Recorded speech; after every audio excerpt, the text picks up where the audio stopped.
Hello and welcome along to the Where's My Kit Bag podcast here, hosted by your lovely TechNet crew with myself, James. Me, Will. And me, Steve. And here we are back with episode 3. Happy New Year. Happy Christmas. Bit late for that, but hey-oh. Oh, we did the Christmas episode. Yeah, we did. Been and gone. Double booster special. So today we've got, obviously, first things first. Christmas and New Year's happened. Did everyone have a good Crimbo New Year? It's nice to have a little bit of a break, I think. Yeah, it was good. It was the first for me. I enjoed it. Oh, it was very nice. I'm so used to full first time Christmas? Yeah, my first Christmas. I'm a new boy. But no, I'm so used to full time work. Like having the same holidays as the students was very new to me. But I enjoyed it, and now I'm back ready to go. Nice. So, did anyone get any good tech-related gear for Crimbo?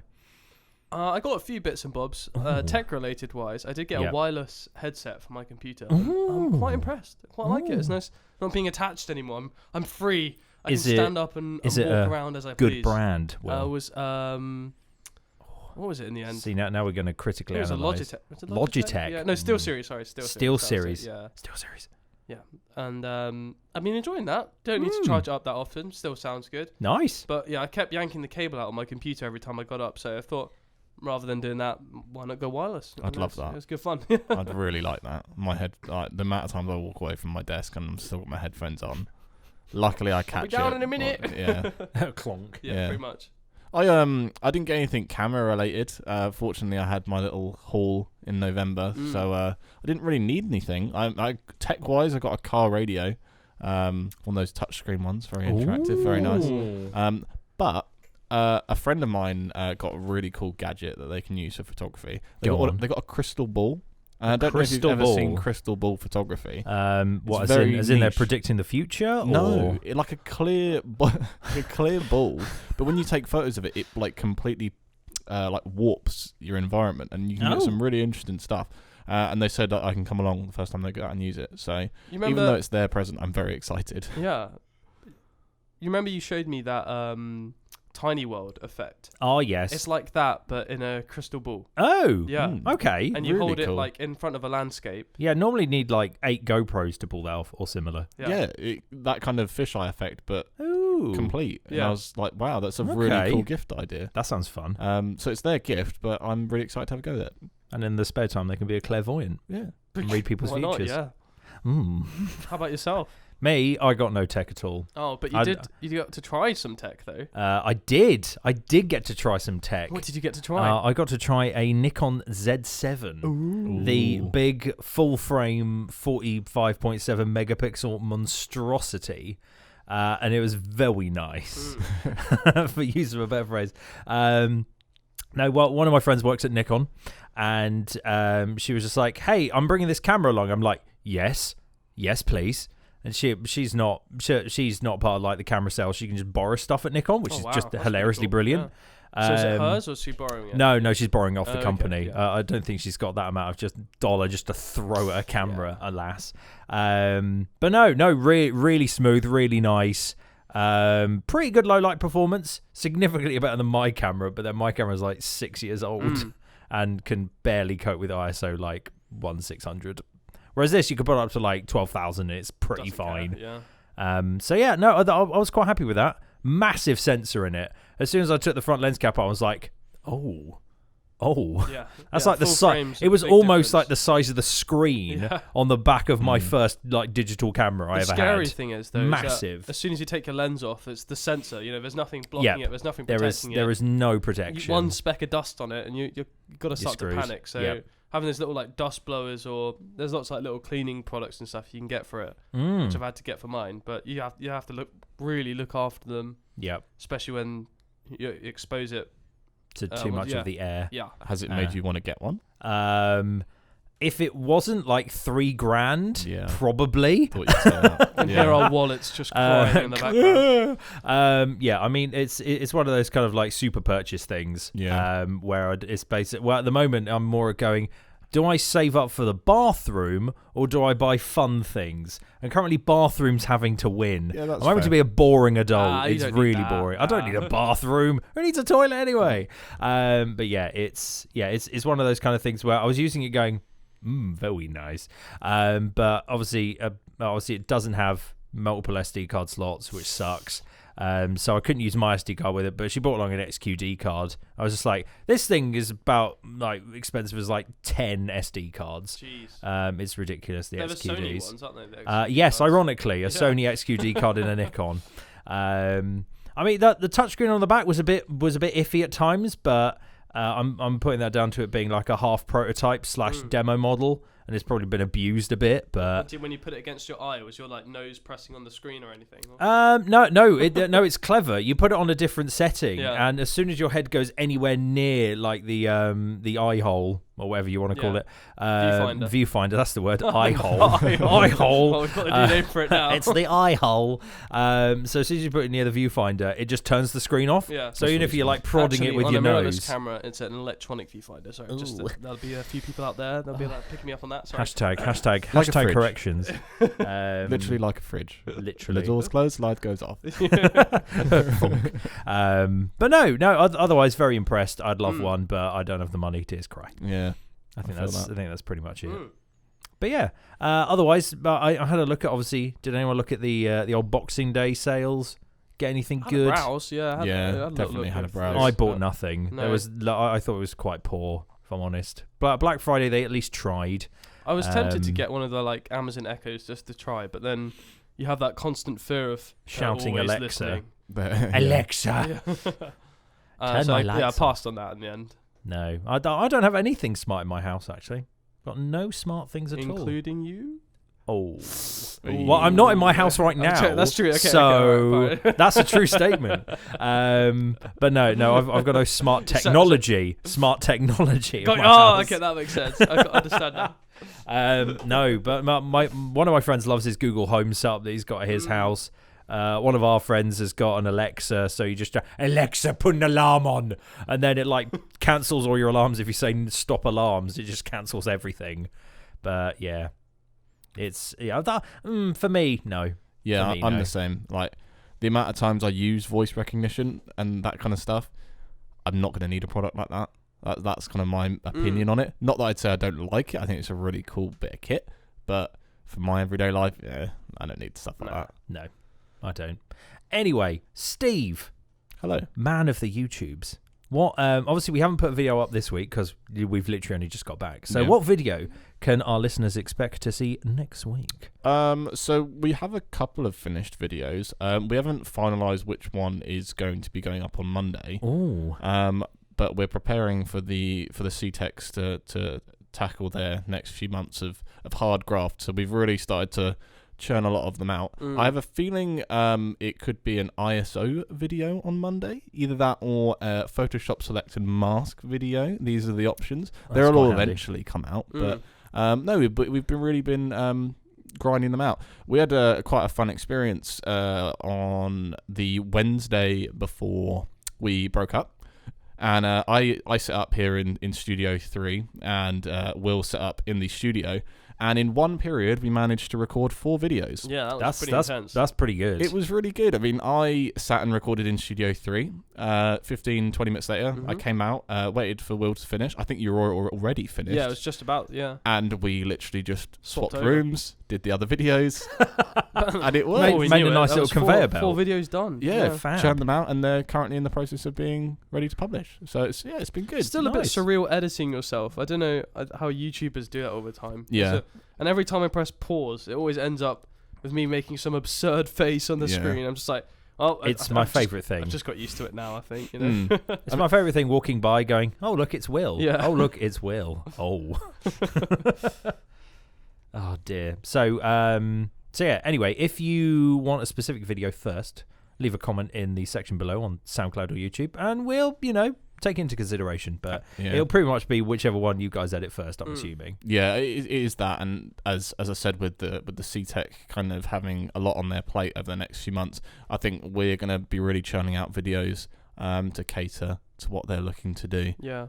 Which would be quite nice. I think it might be the ISO video that comes out first. In that we go over like kind of what it is, what it does, how it affects a DSLR camera, how it affects your mobile phone, because that also uses ISO as well, and just like to some people, they just turn it up thinking there's no consequences to it, but obviously it's not easy to see on a small screen of the back of a DSLR camera. It's not only until you get back, look at it on a big monitor, that you start seeing all the grain, the noise start coming through. So it's just learning, different cameras have different ability. Like you were talking earlier, you're saying that, the Nikon mirrorless ones, they can go to 10,000, 12,000 and not really, bat an eyelid about what they're dealing with. Yet, but some of our lower end DSLRs, once they get above 800, 1600, they're really kind of pushing their limits, and it's not really usable anymore at that point. So it's just finding the right. It's just getting to know your cameras, really. Yeah, absolutely. Pretty much. And that last note on the selected mask video, I think the reason that the ISO video will probably come out first is because the students aren't really tackling Photoshop at the moment. It's not really a high priority. So it's done. It's ready to go. So if there are students that want to know how to cut stuff out in Photoshop, the video is ready. But in regards to our schedule, there's more important stuff, i.e. the ISO video, which will probably get released first. But the other ones are ready. We do have a catalogue ready to go, which is actually really nice. Oh, yes. Look at us being all organised. Anywho, right, moving on to Mr. Will Devereux and he is Lord of the Technology. Oh, yeah. So I can see on our list that there's lots of things that have happened. Will Devereux, tell us more. Yeah, so over the Christmas period, I think we all kind of took a break, so I haven't really been following too much news over that point. But currently, as we speak, CES is happening, so it's a Consumer Electronics Show in Las Vegas, in the Las Vegas Convention Center. And that is a massive, massive exhibition with pretty much the biggest names in electronics you can possibly imagine, showing off their new tech, stuff they're bringing out for the new year, TVs, radios, smart gadgets, foldable phones, smart watches, cars, the lot. There's a whole bunch of stuff that's been shown off. I've picked a few kind of fun ones to kind of go over briefly now. Hit me up. Yeah, so to start with, the first thing's called this laptop by Asus. Well, I don't know if we can call it a laptop. Is this the one from Linus Tech Tips? Yeah, this is the one. Yep. Yeah, that's from that video. So Asus have been working on this. It's kind of like a reverse laptop. So it's made under their ROG, which is Republic of Gamers brand, and they've called it Mothership, or the Mothership. Wow. It is a absolutely beefy, what looks like a beefy laptop. And you might have seen those giant gaming laptops that barely fit on your lap, sort of thing, where they try and cram in as much sort of spec as they can, but they don't really have the functionality of a laptop. So what they've done is they've kind of flipped it the other way around. So rather than having the screen as the thin bit and then the chassis with all the hardware in, they've flipped it around. So it's now the screen, and then behind that they've put all the cooling, they've put all the graphics card, the CPU, everything behind that. And then the screen, the thin bit is the keyboard that just folds out, and it's a wireless one, so it actually detaches off. So the idea is that it has a kickstand on the screen. You can pop it up on a desk, on your lap. It's still quite big and chunky, but then you can detach this wireless keyboard, put it on your lap, and it's got desktop components in it. So it does require quite a bit of power, but I mean, it's pretty intuitive. It's nice to see. How much it's going to cost? We don't know yet. A massive amount of money. They haven't even let anybody play games on it at this point, because they're keeping everything quite hush. But thousands we're going with, probably easily. Maybe 4,000, 5,000 pounds. Probably looking at. But it's a new concept. It might take off in the sort of portable gaming sort of thing. A good pun. Take off Mothership. Nice, like it. If you could have a desktop PC performance, but pretty portable. And it probably as portable as a plug socket. Yeah, okay, all right. It's not. You can pick it up. Yeah, it's movable. Yeah, you know what it reminded me of? An iMac. It reminded me of that kind of iMac style. Yeah, it does. Where you've got everything's in one big chunk, and then you've got your peripheral separate. It's actually an all-in-one PC. Yeah, pretty much, essentially. But less cables, so it's easy for people to just get up and go. Yeah, exactly. Yes, it being heavy. You can use it without being plugged in. Exactly. Yeah, which is pretty bonkers. Yeah. How long it'll last for battery-wise? Probably 10 minutes. Running Crysis 3 on Max. It'll boot, allow you to look at Windows, and then automatically it'll be like, warning, power save mode. And it goes offline. Yeah, so that's that. Check out some pictures or some videos. There's loads up on YouTube at the moment. Sharp. Anybody remember Sharp? They used to make. Well, they still make some gigantic TVs. Absolutely monsters. Do Sharp. they've been a bit cheeky. They've announced this 8K camera that looks a bit like the Blackmagic Pocket camera, the Pocket 4K. All they've done is just shown a body and said it's a prototype. So anybody who's been talking about it has to say that it's a prototype, nothing's final. But it looks pretty interesting, to be honest. It's using a micro Four Thirds mount. Obviously, it's going to be an 8K sensor. They're currently saying it can film at 30p, but they're aiming to get it to film at 60p at 8K, which is pretty bonkers. It has a 5-inch touchscreen on the back, which is also a flip-out one, so you can flip it around to face you. So YouTubers and stuff apparently quite like that. As for autofocus, I mean, I personally don't know of any Sharp cameras, so I don't know. Are they going to borrow an autofocus system from someone else? I don't think they're going to let them do that. Yeah. So they're going to have to develop their own. How good is that going to be? No idea. Some people might be using they might use contrast detect or something. I doubt there's going to be any eye autofocus in that, but who knows? If autofocus is nice for YouTubers, for filmmakers, we normally stick to manual, don't we? So usually, it's not necessarily a massive deal breaker. A lot of people use the GH5, and that didn't have the best autofocus, but just because of the picture quality you can get out of that small camera, it was a bit of a no-brainer. So I think this might be somewhere along that. It's got a mini XLR port on it, just like the Blackmagic Pocket 4K for some good audio. A full-size HDMI port, which is pretty cool.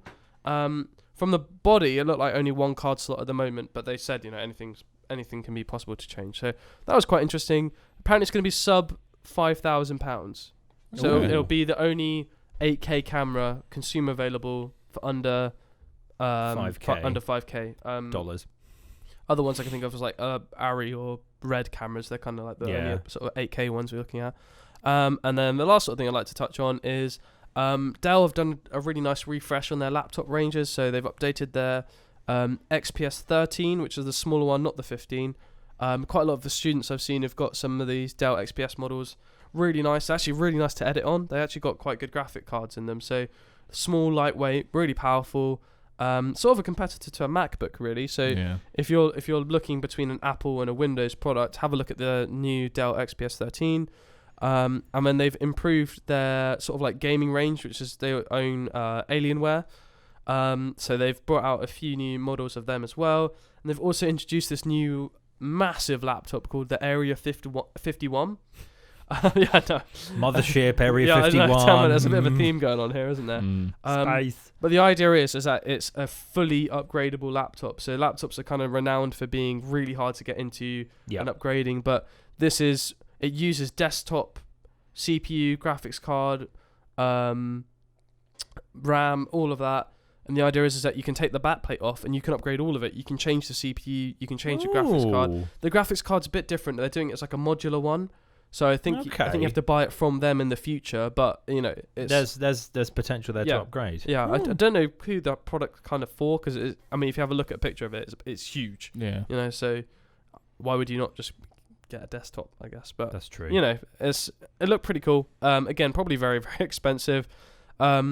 Loads of like cars and stuff announced, like I mentioned, but have a little look. Loads of the tech YouTubers will be covering CES because they're all there. Yeah, I'd be surprised if they weren't. Yeah, but it's really cool. And then the next sort of like nice big one we'll see is like NAB later in the middle of the year, where we'll see a lot more camera stuff. I really want to I hope they bring out the A07S3. That's what I'm keeping my eye out for this year. That's my prediction for this year. I think they might drop it. I think it's going to be insane. I think it's going to be like low light performance that we've never seen before. But we'll see. Nice. I like the sound of that. Anywho, moving on, film of the week time.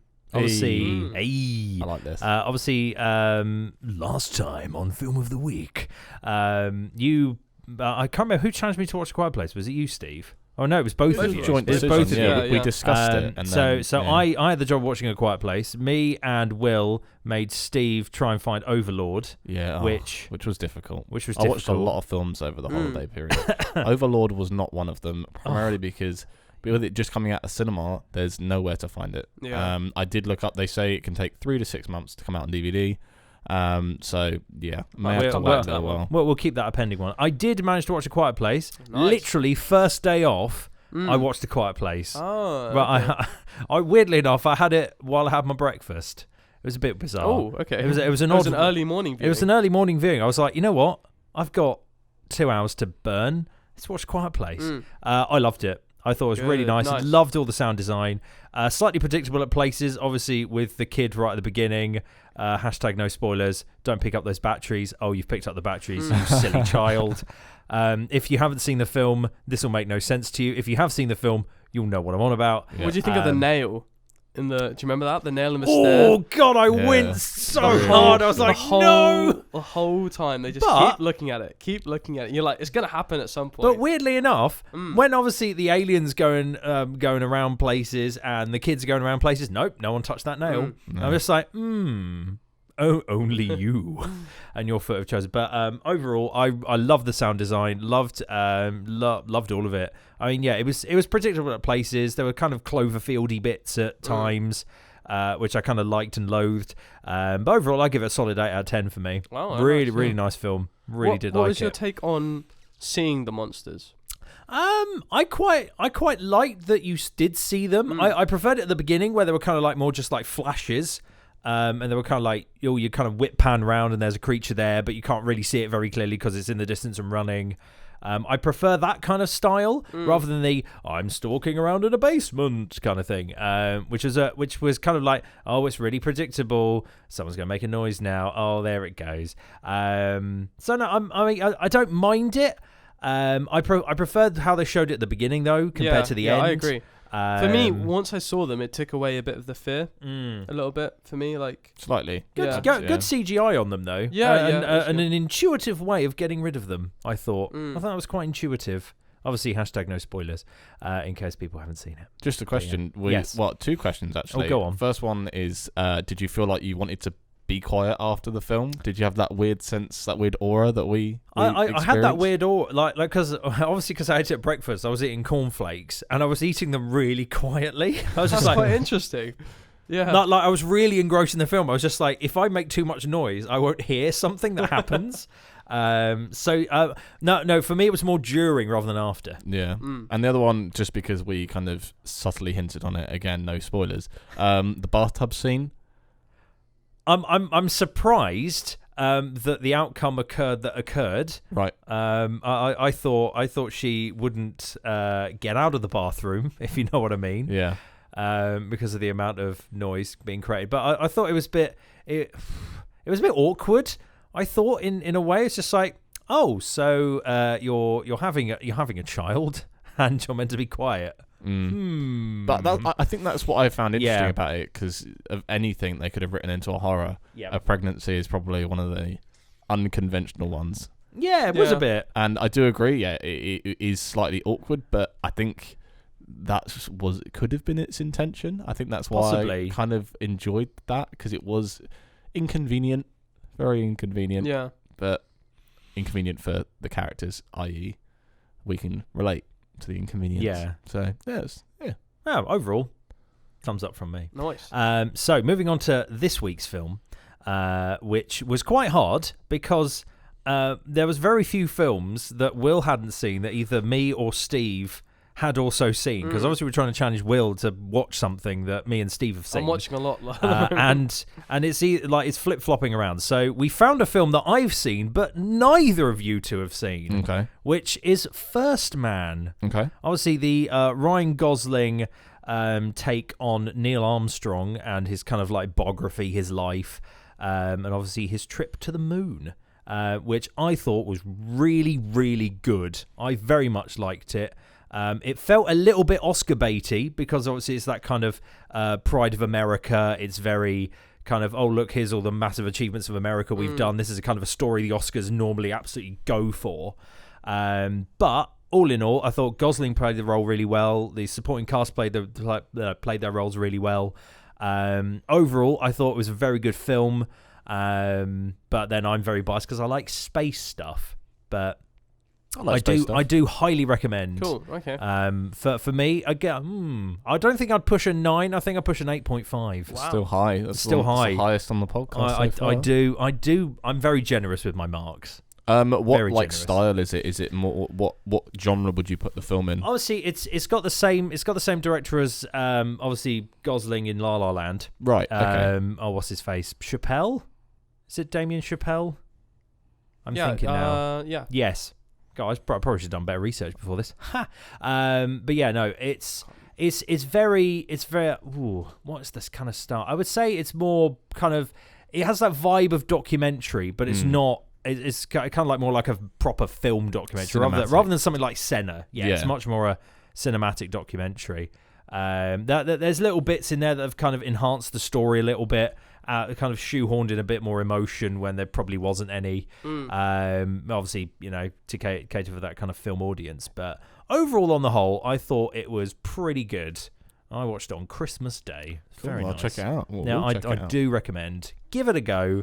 That's my challenge for you. So Stephen now has 2 films to watch. I do. Whenever he can find Overlord. Maybe a little wait on the Overlord. It's a shame because I've been really looking forward to it. But struggles are struggles. But last thing, now, really quick. Obviously, these two complain that I don't have a feature of my own. So I've had to create one. And obviously, I love music. I listen to music literally all day, every day. I'd listen to music while I was teaching if I could. So I've basically created Tune of the Week. It's a very nice staple thing that you've probably heard millions of times before. So I'm literally just going to pick a song every week that I've been listening to a lot and quite like and think people may enjoy. Is my backing Sounds behind good. it. I like that. Yeah, it's quite a nice thing. So I'll put obviously we can't play it on the podcast because, copyright law, blah, blah, blah. So I'll put a link to the song in the comment section, not in the comment section, in the description on both SoundCloud and YouTube. But the song I've picked this week is by an artist called Arty, A-R-T-Y, and the song is called Tim. Just Tim. It's a trance track. Ooh. But not like full on like Darude Sandstorm. We're not going that far. Yeah. It's what's kind of classed as kind of progressive kind of house/trance.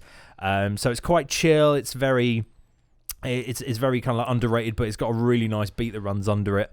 It's was kind of made in memory of Avicii. Yep. Because Arty, the artist who made it, was Avicii gave him like his kind of first break on like a sort of DJ tour.